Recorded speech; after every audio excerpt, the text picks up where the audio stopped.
All eyes are on the Colorado Buffaloes this spring.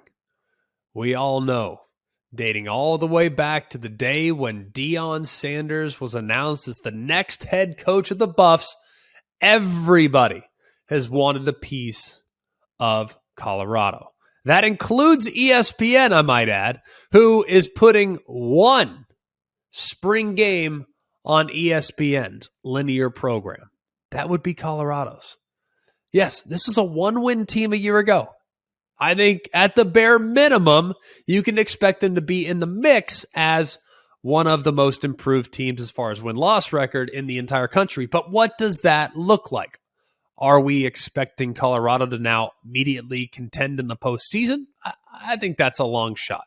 Are they going to be that team in the Pac-12 that maybe pulls off an upset or two, maybe knocks one of the playoff contenders out of contention because they get upset at altitude playing on the road at Colorado? Maybe.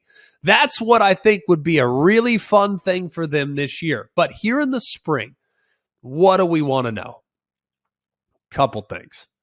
One, defensively, you bring in Charles Kelly. We all know he's a tremendous recruiter, formerly of Alabama, formerly of Florida State. The guy can recruit the lights out.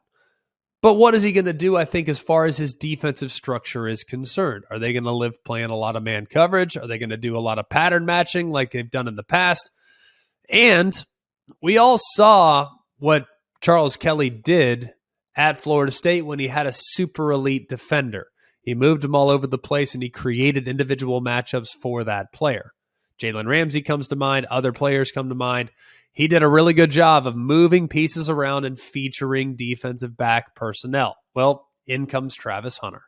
And Travis Hunter, of course, he transferred along with Deion Sanders. He was at Jackson State the last year, played both wide receiver and in the secondary.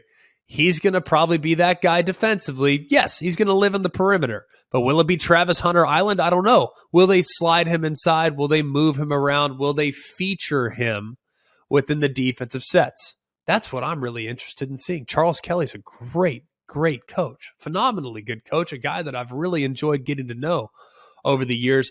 How will he use arguably the biggest transfer in the entire country? The only person that might be in contention with Travis Hunter, as far as his immediate impact is concerned, is Deion Sanders, who over the last couple years has had really nice seasons for Jackson State. But there's no one that's going to deny that this is a significant step up in competition. We know that. The good news is he has Sean Lewis as his offensive coordinator. Look, Deion Sanders is going to promote the program. He's going to brand the program. He's going to market the program. But he did a remarkably good job in identifying potential difference makers at both of his coordinator spots. I would think he's going to be hands-off from that point. He's going to let Charles Kelly coach the defense. He's going to let Sean Lewis coach the offense. And Sean Lewis, if you're unfamiliar with who Sean Lewis is, the guy played at Wisconsin. But the offense that he ran the last couple years is one of the fastest, most hyper-speed tempo offenses in the entire country.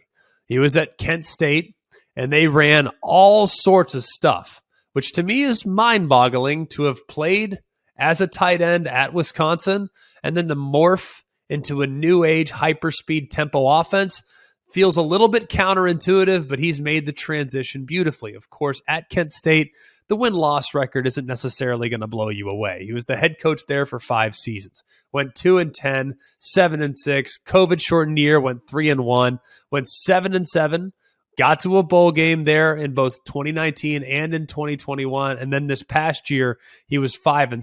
So you're going to sit there and say, man, 24-31 record as a head coach is not exactly great, but then you look at what Kent State has done at times in the past. They have not exactly been the steadiest program in the world. How will Sean Lewis create this offense and implement this offense with a very talented Deion Sanders at quarterback? How will he feature him in the run game? How will he feature him by pushing the ball down the field? Those are all questions that we're going to really want to try to find out.